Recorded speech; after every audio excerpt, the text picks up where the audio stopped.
I'm a preschool teacher. I teach 4- and 5-year-olds, and I was in a car accident in February of '06.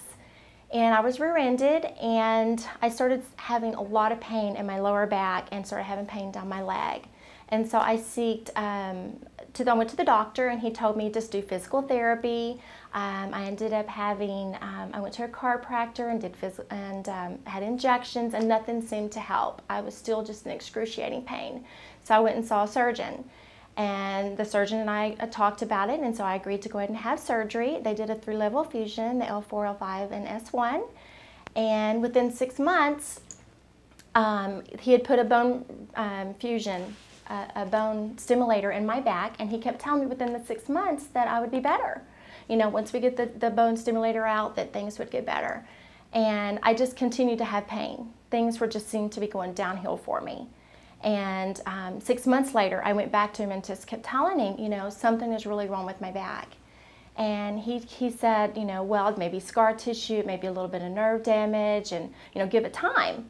Well, then, you know, a few more months go around, and I mean, I'm trying to teach, I'm trying to take care of my son that's a 5-year-old, you know, my mother-in-law lives with us, and, you know, to me, life is just getting harder and harder and harder. And just the thought of, you know, being 42 years old and my life washed up and not able to take care of my family and my child, I was getting depressed, you know, and I kept thinking there's something more to life than this.